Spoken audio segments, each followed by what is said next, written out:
But I want to just draw from a Bible lesson found in Judges chapter 7. In Judges chapter 7, we have a story, and I suppose I could call this unconventional warfare, but that's what happened here.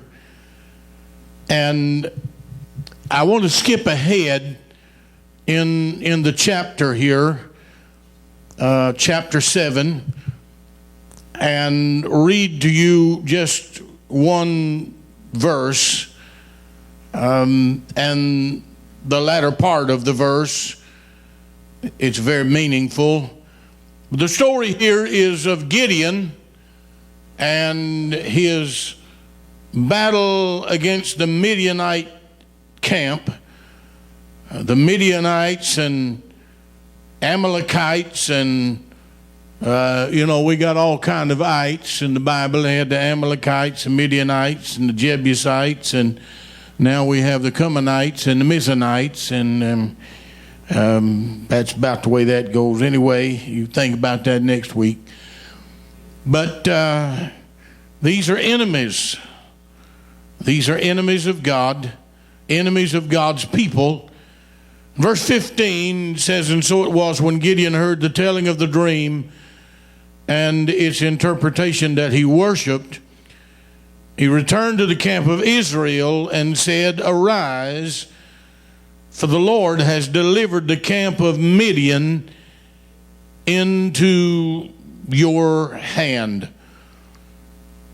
If we were to talk tonight about unconventional warfare, when you talk about conventional warfare, it is one army invading territory claimed by another. It is that army trying to dispossess the invading army and reclaim the territory. And it's back and forth until one or the other decides to concede defeat and just go ahead and give it up and say we're going to surrender. The idea is, in conventional warfare, I'm going to kill you before you kill me, and I'm going to destroy you before you have a chance to destroy me. And what you've got that I want, I'm going to take it. And if you don't give it peacefully, I'm going to take it by forcible means. And if necessary, I'll just completely wipe you off the face of the earth. That's conventional warfare. And that warfare is dependent upon the strength of the army. That warfare is dependent upon the resources that the army has. It depends on their will to fight or their will to surrender. There's a lot of things that is going on there. And one side or the other eventually is going to have to just give up and give in. That war may last for a few days, or it may last for many years, but it goes back and forth, the same pattern repeated over and over again. But in this story of Gideon, and I'm doing something that I was taught not to do, and that is assume that people already know something. You never assume anybody knows anything. But in the story of Gideon, there was necessity to dispossess the Midianites, or to overcome them, or to stop them from their rage and their warring and their pillaging of the people of God. And so Gideon begins to seek the Lord, and maybe you do remember the fact that Gideon put out some fleeces before the Lord. I heard of people still doing that today. I really don't think it's necessary, because we can be led by the Spirit nowadays, and He can tell us what we need to know. But anyway, Gideon got the answer that he was looking for, and he put together an army of 32,000 men. Now here is where this begins to get unconventional. And notice I went ahead and jumped ahead and read to you verse 15. But this thing gets unconventional when God begins to whittle this army down from 32,000 down to 300. Now, I want to make this point in the beginning here. Gideon and the defeat of the Midianites. This first point is easy to remember. God will bring deliverance, but he's not going to do it the way you think he's going to do it. He doesn't work like we think he ought to sometimes. And sometimes we start trying to do something on our own, and God just steps around us and does something completely different from what we're trying to do, but it comes out the same way. It comes out to deliverance and victory. But God is going to bring deliverance, but not always the way you have it figured out. Now, they had 32,000, and I think there was still yet some fear and anxiety about the outcome of the battle, and God is whittling this thing down thousands upon thousands at the time, and sends home everybody but 300 people. And in our lifetime, we're going to be in spiritual warfare. You can mark that down. It's going to happen. But God's going to bring deliverance if we'll just trust him and be obedient to him. And so make that point in your heart and mind. God will bring deliverance, but not always the way that you've got it figured out. And then there's a second notable thing in this passage, and I hope you will read it when you get home. But there's a phrase in there. It said, the sword of the Lord and of Gideon. Now, the deliverance came at the hand of God. The deliverance came because of God's power. The deliverance came because God got involved in the business. But the phrase is the sword of the Lord and of Gideon. And the question arose in my mind, why was Gideon even mentioned here if we're talking about the sword of the Lord? Because God doesn't share his glory with man. God works to get glory and honor to his own name. And so why is it here the sword of the Lord and of Gideon? But Gideon is mentioned here in this phrase because he is acting in obedience to the Lord. Notice here, God works when we are obedient unto him.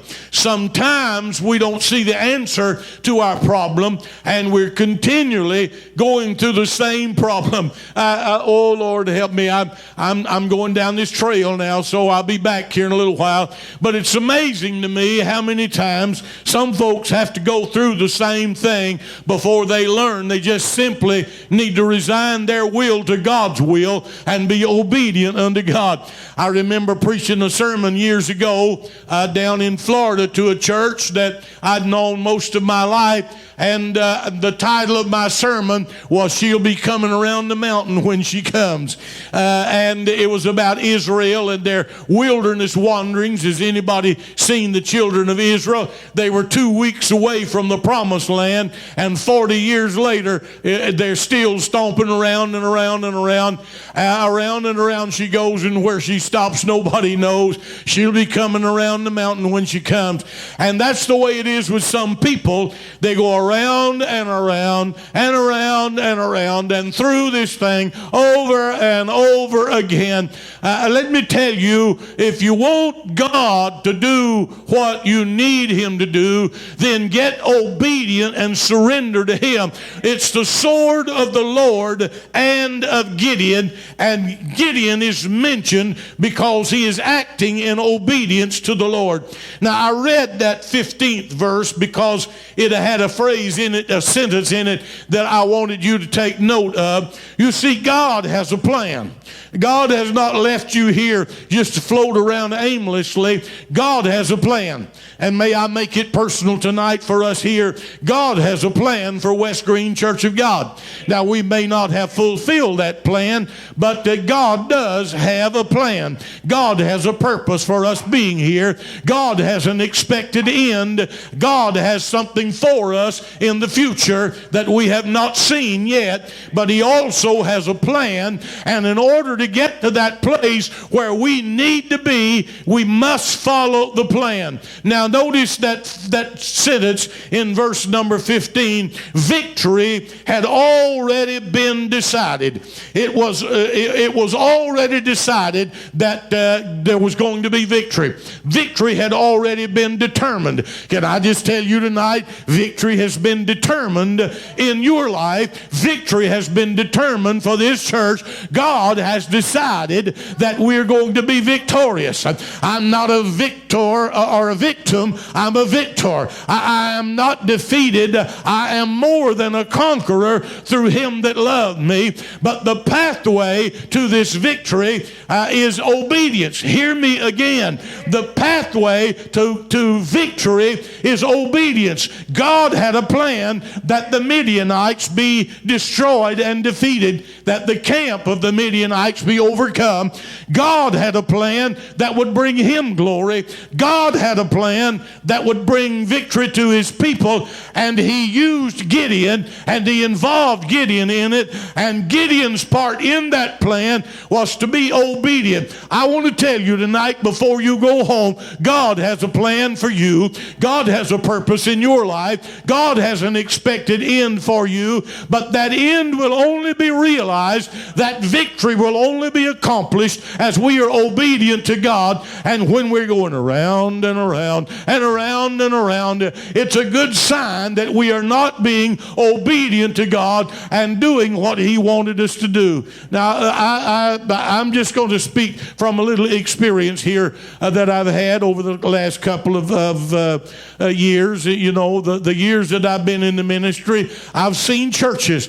They're sometimes up and sometimes down. And it's around and around and around. And it's not just one church, but it's a lot of churches that I see. They're up a while and then they're down a while, and they're up a while and they're down a while. I want to tell you, you can walk in partial obedience and be on your way to victory, and then sidestep the plan and get all out of sorts and then start back all over again. It's just around. It's a merry-go-round. Kind of reminds me of the old farmer and his wife that heard that the fair had come to town, and he got his wife, told her to get in the truck, and they drove the old pickup truck to the fair in town and saw all the lights and the merry-go-round going around, and the man said, "I'm going to ride that thing," and the wife looked at him and said, "Well, I'm not going to ride it." And he said, "Well, I don't care if you ride it or not. I'm going to ride it." And he went over and paid his money and got his ticket and went over and got on the little merry-go-round, and it went round and around, and she stood there with her hand on her hip, watched him go by. He'd wave at her every time he went by, you know, and she'd just stand there and look at him. After a while, the ride was over, and he got off and came back over to where his wife was, and she looked at him and she said, you paid your money and you got off on the same place where you got on, and you ain't been nowhere. And that's the way it is with a lot of people. They're still in the same spot they were when they started out. They might have been moving and stuff might have been happening, but spiritually speaking, if they're to stop, they're going to stop right where they started because of a lack of obedience. I'm telling you, that happens in individuals' lives, that happens in churches' lives, that happens in all kinds of situations. The bottom line is, if we're going to do anything for God, we must be in God's will. We must follow God's plan. We must be obedient to God and do what God said to do. And when we do what God said to do, the victory that he's already determined will be realized in our lives, realized in our church, realized in our community, if we'll just obey God. Amen. Now, I don't need to tell you, Bible students, that there was a great victory that was accomplished here with 300 men down from 32. Down from 32 to 300. Those 300 from 32,000, let me say it correctly, 32,000 down to 300. Now, if you got an army of 32,000 and you've got an enemy that is going to take all those folks to defeat, in the energy of the flesh, then, it's a pretty big army that you're going to fight. And it's a pretty big reduction in the army when you whittle the thing down to 300. That doesn't make any sense according to the way that we think. That doesn't make any sense according to the way man thinks. But let me tell you tonight that God's plan is not supposed to make any sense to you, because God said my ways are higher than your ways and my thoughts are higher than yours. You can't think like I think. You don't understand my way, but I'll get the job done if you just walk in obedience to me. And the reason the victory was won with 300 men, all they had was a sword in their hand and a pitcher with a light in it. And when the trumpet sounded and the pitcher was broken and the light came out, the Bible talks about a great victory that came to pass, because the Lord put confusion among the enemy and they were killing themselves. It wasn't necessary, but God let the enemy defeat himself. Let me just tell you this tonight. Sometimes we spend so much energy trying to fight battles, and those battles are not ours to fight in the first place. And the unconventional warfare is to get on our knees, find the will of God, find the plan of God, get in sync with God, get in obedience with God, and worship God, and trust God, and obey God, and stand back and watch God do what is impossible to be done. And he'll do it every time. If you believe it, shout amen. We've gone around and around and around and around, and honestly, to tell you the truth, somebody said, "What have you been telling us?" Well, I've been telling you the truth, but I want to emphasize the fact I'm telling you the truth. I've gone around and around in circles a few times myself. I know what it's all about. I'm not preaching to you tonight out of somebody else's experience. I'm talking to you out of mine. I know. But when we become obedient to God, you see, if I had not been obedient to God, I never would have been here. Now, I don't know how you feel about it, and you feel any way you want to feel about it, and it won't affect the way I feel about it, but I feel like I'm in the will of God. I mean, that's just me. I know how to pack up and move if I'm not, but I feel like I'm in the will of God. But it wasn't my will. But God made it that way. But I would never have been here. I would never be in this place where I feel like I'm in the will of God and being so blessed had I not obeyed God before.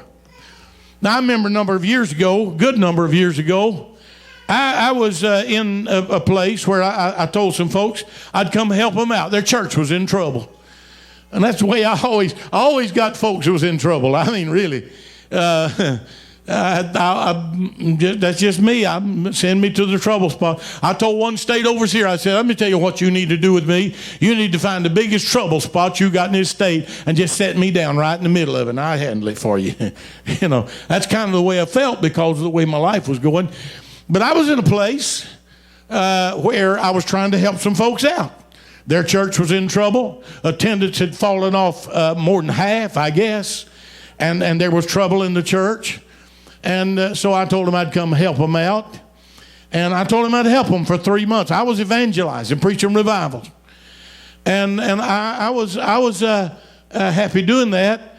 And I had some officials in that state that had come to me and asked me to go to that church. And I had some letters. I had a letter. I was in Ohio, actually, and went back to Georgia, and there was a letter waiting for me asking me to come to that church. And I picked up the phone to call one of the board members and tell him I wasn't coming. And before I got through, I told him, well, I'll come for 3 months, and I'll help you out for 3 months. That was all I had in mind. And then I'd get back to doing what I'm doing. I'd been going to school and attending the seminary and studying, and so I kind of wanted to just get back to preaching revivals and doing what I was doing. So I come for 3 months. Well, the long story short, I stayed 7.5 months. And I made up my mind to stay there. I made up my mind that was a place I wanted to be. Because the attendance picked up, the church was packed out. They had me on a salary that was a good salary. Had me in a parsonage. They paid all the bills. They paid my medical insurance. And I don't know, I guess I must have liked us a little bit. And it was not a church of God. And they came to me and they said, we'll come into Church of God if you'll just stay here and be our pastor.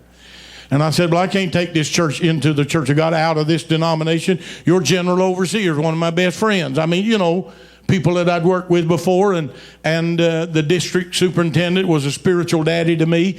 Those kinds of people. Well, anyway, I made up my mind, I'm going to stay here because I got everything I need. People love me. And every Friday night, somebody knocks on the door, and the neighbor said, Nancy thought y'all might enjoy this banana pudding. It was one of those sour cream banana puddings, and I won't talk about that too much because I can't eat it now, but I might have had one. Anyway, I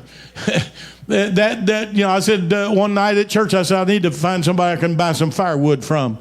And one of the men said, well, we'll find you some firewood. And one day, truck backed up, unloaded a whole load of firewood. They split it and stacked it. And I said, well, who do I pay? And they got in the truck and drove off and said, to forget about it. That was just, kind of like being here, kind of like being spoiled. My best friend was in the church. And I could turn left and be in town in about 10 minutes. I could turn right out of my driveway and be on the Blue Ridge Parkway in about 20 minutes. And all the deer hunting and all of the trout fishing and anything else. Our cabins up in the mountains up there, I could do. It was just paradise for me. And I made up my mind I was going to stay. And I came back to Georgia, to Tifton, to tell the state overseer that I was turning in my Church of God credentials, and I was going back up there, and I was going to take that church, and that's where I was going to be the rest of my life. And I got down here to Georgia, and did you know the Lord spoke to me and said, don't do that. You go up there and tell them to find somebody else to take that church. And so I went back, and sometimes it's difficult to be obedient. I wonder how it felt to go against a massive army with 32,000 men and then have that army whittled down to 300 and think, oh my goodness, I don't know how this is going to work out. I don't know how this is going to play out. But I went back to that church, and I told the district superintendent, I said, you need to find somebody because I'm going to have to go back to Georgia. I came back to Georgia. I didn't have a job. I didn't have a church. I didn't have any revivals. I didn't have any way of making a living. But I knew God had sent me back down here and got me out of there. Now, I don't know why God would want to do that to me. I didn't know then. I know now. The story's unfolded, but I had to obey God. God had a plan that was working. I was a part of his plan, but I couldn't do what I wanted to do. I had to do what he wanted to do. Let me just shorten this up for you. The problem was that God had a man up there in that church that he wanted to put him in the ministry, and all he needed was somebody. It's like the dominoes. You'd topple the first one. All he needed was somebody just to topple that first domino, and it got me out of the way, and that gentleman became a fantastic pastor and started a Christian school, and that thing is operating today to beat anything you've seen, and God is blessing. But he had to get me out of the way. I was part of the plan, but I had to move. I had to get gone. And I came back to Georgia, and somebody said, well, what did you do? I did what we've always done. We trusted God. And Kay became a substitute teacher in the school system. I became a substitute teacher in the school system. We vacuumed that tabernacle, and that was before it was all nice like it is now. Somebody'd put a new roof on it and knock stuff down in there, and we went and I boiled peanuts and sold it. I made peanut brittle and sold it, and those girls at the state office used to like to see me coming because I'd take pecans up there that had been just bathed and baptized and baked in sugar and vanilla flavoring and just coated with that sugar. And those pecans, they loved to see me coming when I'd come in the office. That's what we did for a living, and preached wherever the door was open. But I never would have made it here if I'd have stayed up there, and I'd have been out of God's will. I'd have been hindering God's plan. I'd have been in the way of something God wanted to do, and I never would have made it to being where I know for sure I'm in God's will. Amen. Now you understand what I'm saying. Sometimes being obedient is going to cost you something. Sometimes being obedient to God is going to demand something of you. Sometimes being obedient to God is going to be making a faith walk, taking a walk out in faith and stepping out where there doesn't look like there's any place to step. But God's going to say, take the step, and I'll be there when your foot hits down and needs something to stand on. That'll be there. We've had to do that. We've lived that way, and God is blessed. God has helped us. God has supplied. God has strengthened, and He'll do it for you. Just be obedient to the Lord and get in sync with God's will and in sync with God's plan, and be right in a relationship with God, and God will bring the victory, because He's already predetermined that you come to victory if you'll just obey Him. Amen and amen. 3 points.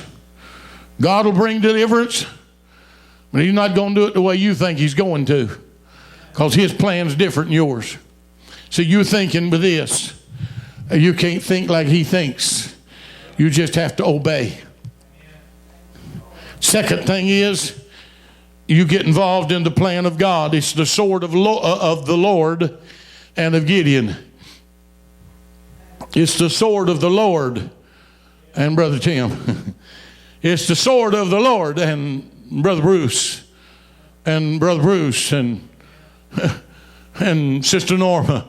It's the sword of the Lord in conjunction with the obedience of the child of God. And then finally, always remember that the end of God's plan, the culmination of this plan of God and the will of God, is victory. It's predetermined. Somebody said, is there anything in your life that scares you? Well, some things trouble me a little bit. But I have this thought in mind. Regardless of how long I live, regardless of where I go or what I do, my steps are ordered of the Lord as long as I step where He ordered them. I can't lose. Do you hear me? I cannot lose if I live in obedience, because God has already decided that the end result of His plan is victory. I am more than a conqueror through Him that loved me and gave Himself for me. I am victorious through Jesus Christ. That victory comes to me through obedience. Now, I've not shared with you the story of Gideon. I've only touched a few high points. But I'm going to suggest to you that you read this 6th and 7th chapter, or just go ahead and start out at the beginning of Judges and read and understand how God was working, and bring these thoughts into mind. God doesn't work like we think He ought to. God's will is there if we're obedient to follow it. And the end result of following God's will is victory. I believe in victory. I can still sing victory in Jesus, can't you? Amen. Stand with me if you will. I've done nothing more tonight than give you a little devotional, but I think we need to talk to the Lord. And so I'm going to invite you, if you would, to come find a place to pray. If you can't kneel down, just